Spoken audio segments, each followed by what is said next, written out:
We're here in South Austin, just ahead of the South by Southwest premiere of The Dads, where dads are sharing their beautiful stories about supporting their children.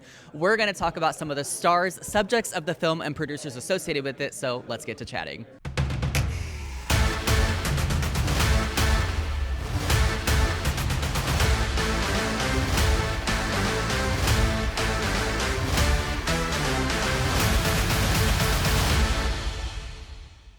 All right, tell me why you wanted to kind of help create this documentary and why it's so important to you. Well, we were here 3 years ago with the short documentary, and it was an amazing experience. Not only were our 5 dads of trans kids with us, but Dennis Shepard. And then the next day, Netflix called and said, we want the film, and we're bringing Dwayne Wade on board as an executive producer. And you're like, duh. Duh. I'm like, what? I mean, no, I was like brain, Right, explosion. Yeah.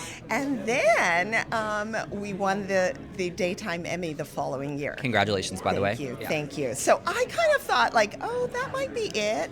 But the dads, this film, that short film, kicked off a movement, right? And suddenly they were like, we are going to do this for dads all over the country. They were already planning their next retreat, and they were at their retreat filming when I was accepting the Emmy.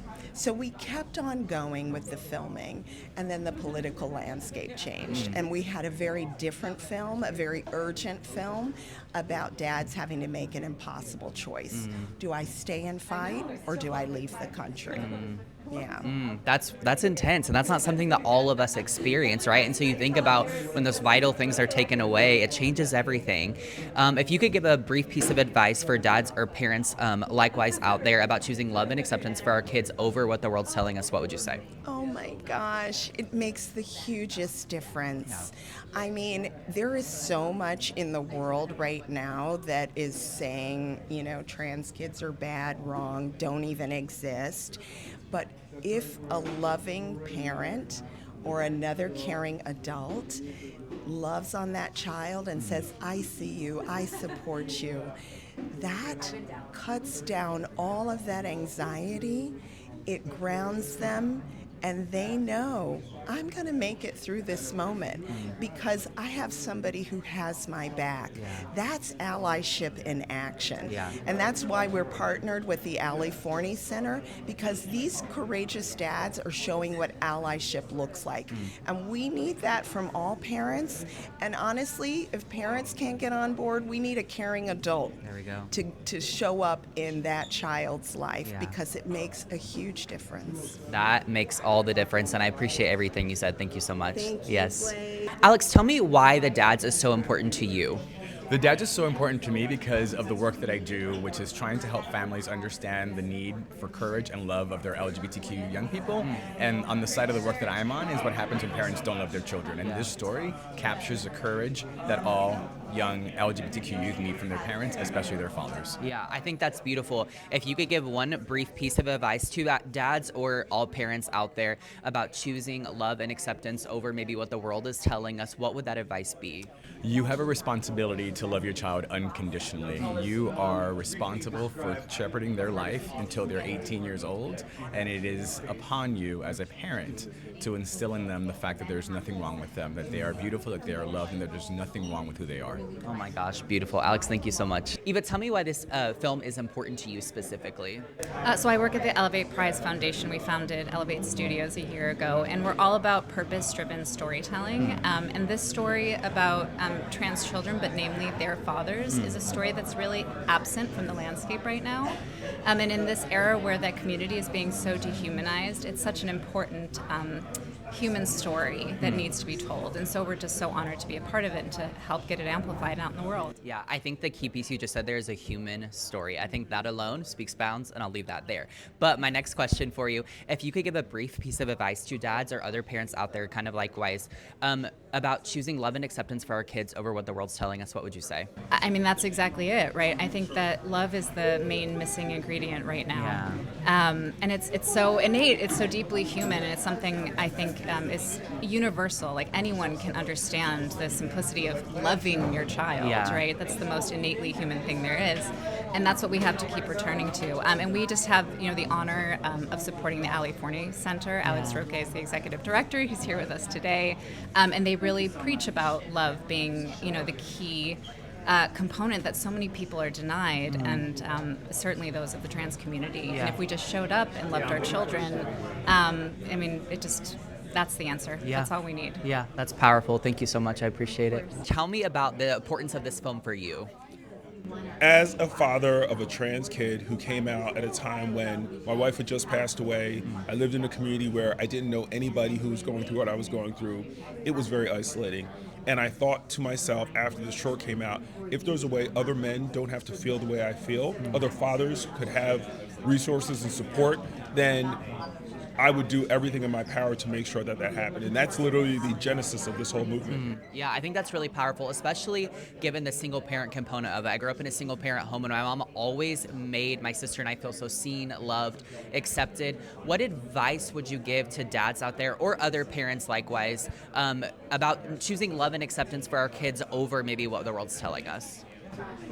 First, kudos to your mom. Yeah. You seem like an amazing young man. Thank you. And so it's very hard. As your mother knows, as you know, having been raised by it. I think that one of the most important things to recognize when you are parenting by yourself is that your children need you. Yeah. Full stop. You are the last line of defense for your children. And so take that very seriously. Your words matter. The things you say matter. Oftentimes we as parents, we just disregard the things we say. We disregard our children. We don't really think about the full ramifications of our words and our actions. And they're watching everything that we do. And so be cognizant of that. Be intentional about your parenting. Be intentional about your love. Be intentional about nurturing and care, because your children really thrive on that. They desire that from you. And the more you give to them, the better their outcomes will be. Yeah, I'm sure it's been quite a journey for you and your kid. How proud are you today of them? And even just like maybe how far you guys have come, your relationship? So I have to just give up props to my wife. Yeah. My wife passed away in 2016, the year before Hobbs came out. And I was just like, oh my God, what am I gonna do? But she left me with 4 of the most amazing, wonderful, kind, generous, intelligent, socially, emotionally aware kids I could ever have. And so for us, this journey has been one of rediscovering one another, of cleaving closely to one another, and really being each other's source of support. Sure. And so for me, I'm incredibly proud of all my children, Hobbs especially, because he has continued to thrive and develop as a fine young man, notwithstanding all the bullshit. And so for me, it's like, yes, that's what you want as a parent. You want your children to be successful, to be well-adjusted, to be self-sufficient, and to not allow the things that the world may say about them to define who they are, because they have a sense of self and a strong sense of love and community that helps them walk through the world with their head held high. Yeah, that's really powerful and it's really important. Thank you so much. Tell me about the importance of this film. For me, it's sending a message to the world that we're just average dads trying to raise our kids. Yeah. We're professionals, we're plumbers, my family are loggers, and people are attacking our kids. Yeah.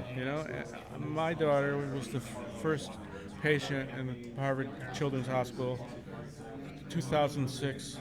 Nobody knew what a trans kid was. I didn't know what a transgender kid was, and I had to learn and watch her grow. Yeah. When we let her be who she needed to be, she became this amazing adult. She's a actress in Hollywood. And she's got movies and comic books, but they're taking away these young dads' ability to do what we did.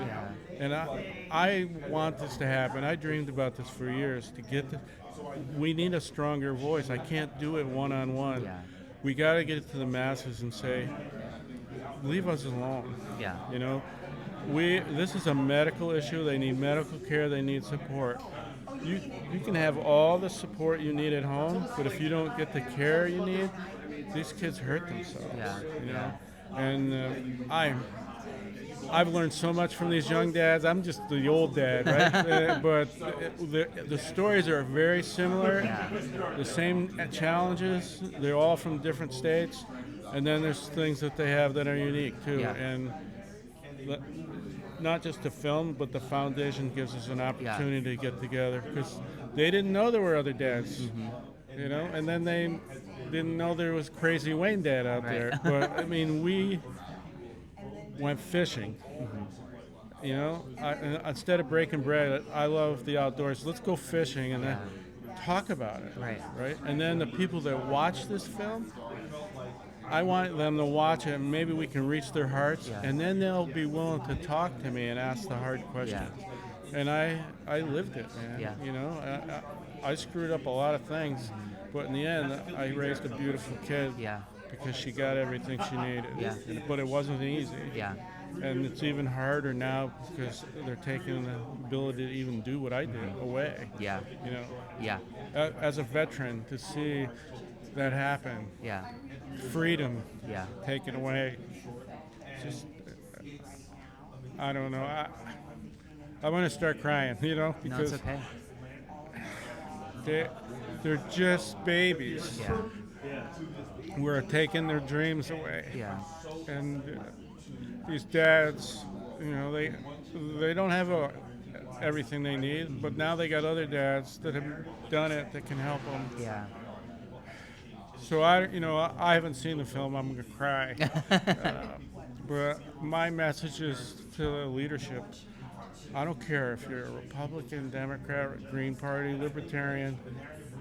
If you're in office, lead with honor. If you can make mistakes, but lead with honor. We don't have that right now, and we need it. So that's a long answer to what it is. Carolina, tell me a little bit about the work that you do and the importance of it. Well, the Elevate Prize Foundation, we help, and the Elevate Prize Studios, we help identify stories and storytellers around the world who are helping shift culture toward a place of greater empathy and love and acceptance, whether any issue area that comes up around the world, and to attach those to leaders and organizations that are driving that issue to change. So to have the film be the dads in celebration of fathers who are loving and accepting their children, and have it be in partnership with the Ali Forney Center, which is the biggest LGBTQ plus housing shelter in the United States, is an incredible home run for us, especially as our first film, especially premiering at South by. So in every way, this really does bring home the mission of the foundation and the studio. To expand on that a little bit, what's like kind of the impact of what this film is for the work that you do and just for the general message it's trying to get out? We believe in the power of popular culture. We believe that there are heroic people like Alex, who's running the Ali Forney Center, all over the world, but they're often unseen and they're on the margins, or we only speak to each other. And in order to really change hearts and minds and move the needle on culture, you need to be a popular culture. So to have a film like this that's premiering at South by Southwest, the short of which won an Emmy, is already on Netflix, shows that the audiences are hungry for this kind of inspiration. They want to connect with each other. They want to understand where are those resources to help these children who are being targeted in a way that is so incredibly unfair, and most importantly, to bring in fathers who are so underrepresented in this conversation, and to say that without all of us, siblings, aunts, uncles, grandparents, mothers, fathers, we need to come and protect these kids and stand up for them. And so this film is an incredible conversation starter about what is the most important ingredient of all, which is love. For more from all of our South by Southwest coverage, visit KXAN.com and follow us on social media.